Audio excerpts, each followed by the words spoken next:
Here's that topology I was describing. What we see here is a representation of a network. We're using icons that Cisco provides that are going to allow us to be able to determine what's what. So first, here's that server we were describing in our scenario. Remember, that's going to be the device that actually hosts the file that I need. This is my PC. Down here may be Bob's PC.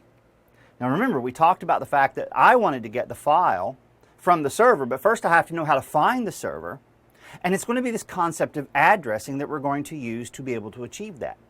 Now we'll talk about the protocols and everything that are going to be running in the background to allow this process to work, but the most fundamental component we need to understand right now is the fact that addressing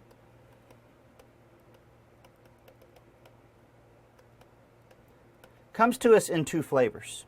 We have physical addressing, and we have logical addressing. Now there's a big difference between those two. Logical means virtual in nature, which means it's kind of tentative. Physical seems to imply that it's permanent. Well, that's exactly the driving difference between the two. A physical address is an address that's going to be burned in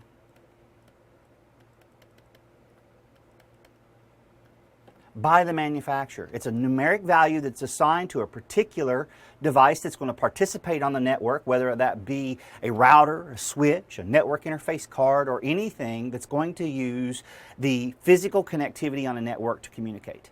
Some rules have to be obeyed. First and foremost, the biggest one is that these numbers must be unique. That's the biggest thing that we have to understand. That means that because we're using these addresses, these burned-in values, to represent physical destinations on a network, we can't have two devices that have matching burned-in addresses. Now, the way we accomplish that is through the process of issuing manufacturers serial numbers, basically, is what it translates into, to use to represent one manufacturer from another. So let's look at the aspects and the nature of a physical address. First of all, a physical address is hexadecimal. So it's going to be anything from 0 to F as its numeric values. Now the other thing that we have to understand here is that it's going to be represented in 3 groups of values. So just to illustrate, I'm going to create one. I'll just write it here on the whiteboard. It's going to be AA dot BB bb.ccc. Now remember, I mentioned the fact that a numbers authority is going to issue a manufacturer a range of addresses to use to say, okay, we made this number, or we made this particular device. That means Cisco is going to be issued a number. That means Broadcom would be issuing a number. Intel, or any other manufacturer of network cards. For the purposes of our conversations right now, let's look at these PCs, these computers. Now, what we get here is that the numeric value that they're issued are used to show that they made the card. Now, how does that play into things? Well, what we have to recognize is that in the context of this MAC address, or this physical address that we're working with, we're going to split it right down the middle. The first half is going to be the numeric value that was issued to the manufacturers from our standards bodies organization. So the first 6 fields are going to represent, in this case, Cisco or Broadcom or Intel. Now this has a name. It's called an OUI. That stands for Organizational Unique Identifier.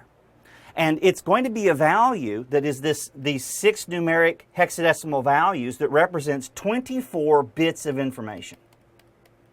So the first 24 bits of a MAC address, or a physical address in this instance for the terms of our conversation, are going to be the OUI.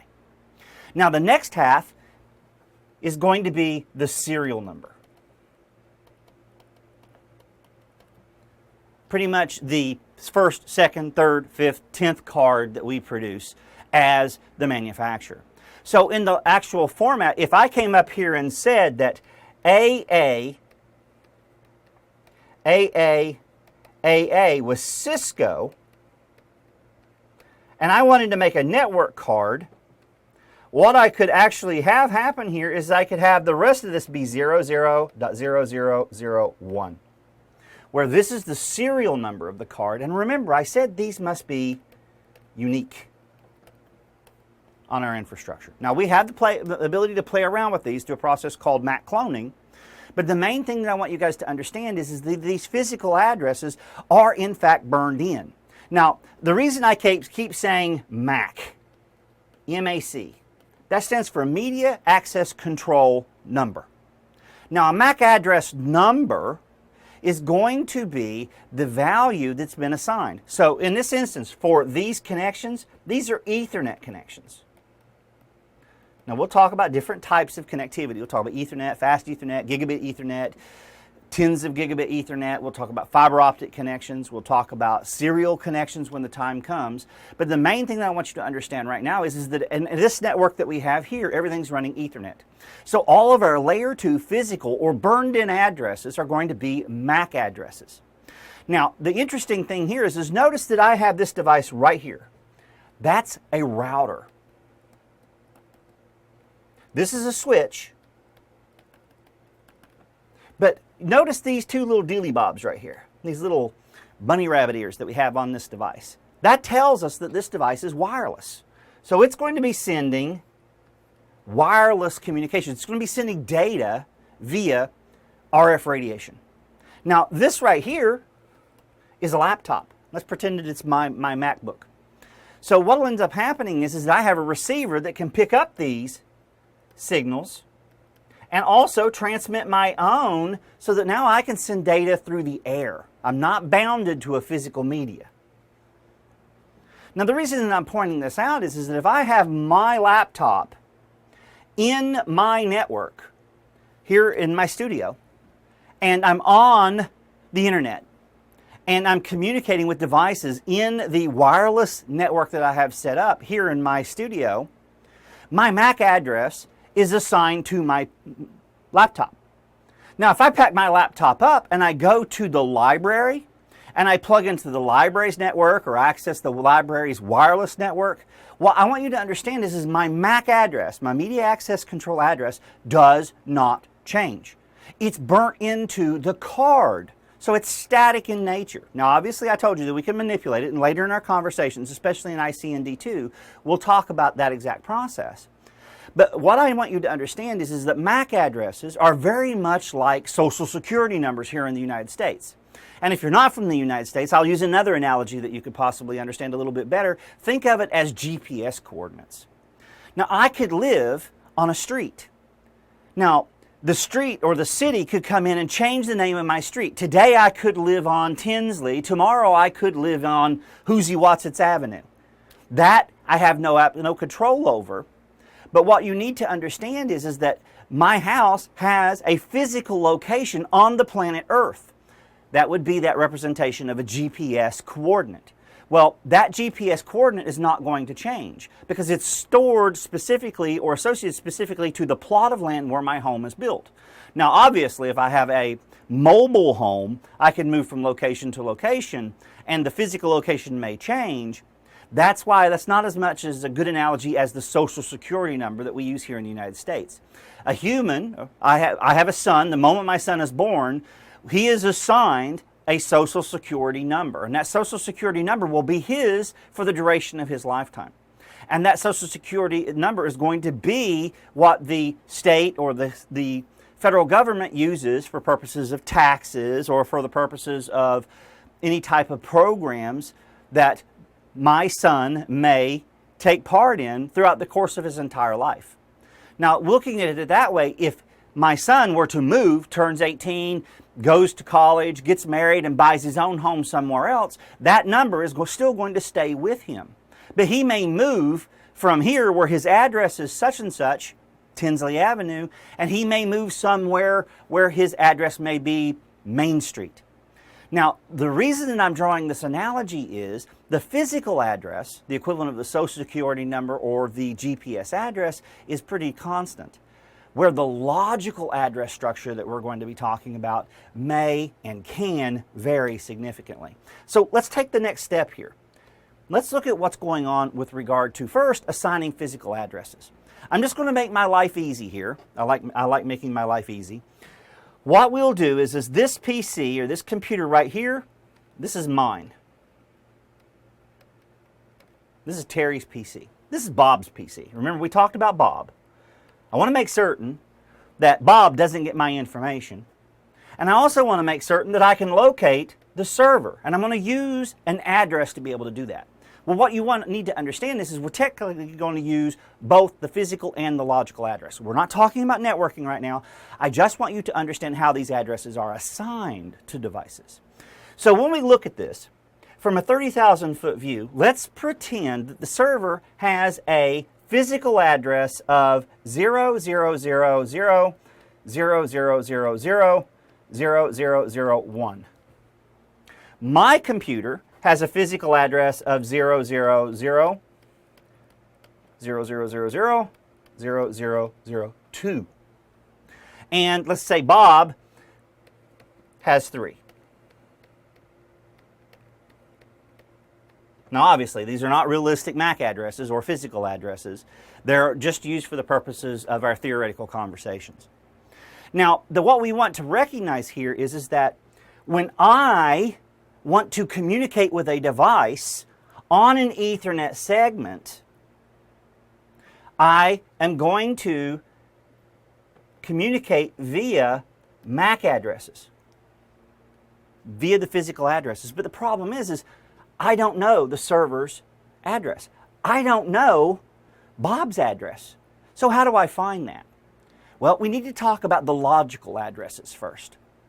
Now, logical addresses are going to be represented differently. We see the 48-bit address that we have, the 24 bits of the OUI and the 24 bits for the unique serial for the particular device when it comes to physical addresses. But when it comes to logical addresses, it depends on what flavor of logical address we're working with. And in the confines of our conversations, we'll only be talking about IPv4 and IPv6 addresses. Right now, just to keep things simple, let's talk about IPv4 addresses. IPv4 addresses are 32 bits in length. They are not hexadecimally represented, they're represented via binary. So ones and zeros. Now our representation here with the physical notation is not going to be the same as a MAC address. What we're going to find is we're going to have a series of 4 octets. So I call them octets because each grouping contains 8 bits. So it's going to be 8 bits, dot 8 bits, dot 8 bits, dot 8 bits. This is referred to as dotted decimal notation. Because what we're going to do is these are actually going to be ones and zeros, but mathematically we're going to represent everything in decimal values. That's why we get the dotted decimal format. So when we look at a physical address, it's going to look something like this. It would be 192.168.0 dot, and just to keep things safe, I'm going to use 2. There's no correlation between these two values, but when we're talking about 2, I just want us to know that we're talking about my PC versus Bob or versus the server. Now the server is also going to have a logical address, 192.168.0.1. Bob's going to have an address, 192.168.0.3. Let's say the router's got an address, 192.168.0.254. Now, these numeric ranges, these 8 bits, if you do the computation on that, it gives us a total of a decimal value of 256. But the representation is going to be using concatenal counting, which means we're going to start from 0. So if I want to represent 256 values concatenally, what's going to happen is my number ranges here are going to be anywhere from 0 to 255. So you can see we've got a relatively large numbering space that we can work with. So when we come in and we start looking at how this notation takes place, these addresses, these logical addresses that we're illustrating here, are going to be used at another portion of our networking model. Now, we'll talk about layer 2, layer 1, layer 3 when we start talking about the actual models, but right now all I want you to do is understand this idea of addressing. Now remember, in a MAC address, I told you that the first 24 bits of information were the OUI. The second 24 bits were the serial number, adding up to 48 bits. Now, when it comes to networks, what we have to recognize is, again, we have two parts. We have, let's just take a number here. Let's say 192.168.0.0, and then we'll go all the way down to 192.168. Let me get myself out of the way here. I apologize for that. We have 192.168.0.255. Now, here's the interesting component. We said my computer was 192.168.0.2. Now, here's what I want you to think about. When we come in and we start looking at these addresses, remember I was talking about how I lived on Tinsley Avenue? The equivalent of the street name in a network address is referred to as the network itself. And if we said that this right here represents the network, then this value would represent the host, so the individual endpoint or device on our network. All right? So again, these are just 30,000-foot discussions of our topics. We're going to get into the bits and pieces, the ones and the zeros very, very quickly, but I want you to understand this idea of addressing. Physical addresses are physical in nature and ordinarily don't change. They stay the same wherever you take your device. Logical addresses can change at any given period of time. We have network protocols like DHCP that we can utilize on a network that's going to maybe issue a different address every time you log in, a different logical address. Now, when we look at this, the idea is if I want to talk to that server, and remember I said that server had a MAC address of 1 was the last value. I don't want to keep saying 0000.0 blah, blah, blah, blah. All right, so it's going to end in 1. So what I'm going to do is I'm going to say, well, who has this address, the logical address? So someone told me, well, this server, so server 1, has this logical address. Then what I'm going to say is I'm going to say, well, I need to talk to this logical address. That message is going to go to my hub, to my switch. It's going to go out all of the ports on my switch except for the port that it come in on. And then what's going to happen is whichever device has this logical address is going to respond and say, hey, I have that address. This is my MAC address. This is my physical address. And now inside the confines of this network that we have, this Ethernet network on this switch, I'll go ahead and move myself to the other side here. We have the capability of being able to communicate now because I know it's layer 2 destination. So when we start looking at this, this describes a process called ARP, Address Resolution Protocol. You don't need to know too much about it right now, but all I want you to know is that ARP exists for the purposes of taking a logical address and translating it to a physical address for the purposes of being able to send frames, information, across a layer 2 network. Now, I've hit on a lot of stuff here. My primary concern is that one, you recognize what each of these symbols are. Routers, whether or not it's got these little antennas on it or not, are going to look like these little hockey pucks. Switches are going to look maybe different. This illustration is what's referred to as a layer 3 capable switch. It's got that starburst in the center of it. That means it can do switching and routing. Traditionally, a switch would probably look more like this. It's going to have the 2 arrows going in different directions. But the main thing that we need to understand is that they are fulfilling specific roles. Notice everything on my switch has the same network, that 192.168.0. some number value. So when we look at this, this is kind of like the highway. This is kind of like the road that connects all of the houses on my street. Tinsley Avenue or Tinsley Road has 10 houses on it. Those 10 houses all have street numbers. My number is, say, For our analogy, it was 2. My neighbor may be 1, and we have up to 10 on this street. So you can find me if you want to by simply looking at a map and being able to say, okay, this is where Tinsley goes. This is the roads that I traverse to get to Tinsley, and Terry is the second house on that street. Now, if I were to give you an 8-digit grid coordinate, you couldn't pull up and ask somebody, hey, where is, 1, 2, 3, 4, 5, 6, 7, 8? Because they wouldn't have a frame of reference. And what we're going to do is we're going to start exploring some of the protocols that we can run on our network that's going to allow us to be able to translate these particular pieces of information in such a fashion that we can use them to obtain what's referred to as reachability inside of our infrastructure. Because like I said, I first of all need to be able to find the server, then I need to be able to query the server for the information that I need, and then I need to make certain that the server knows how to get that information to me and not to Bob.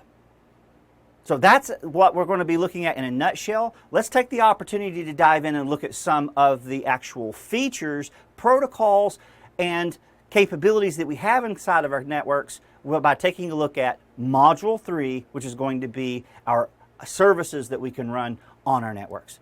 I'll see you guys there.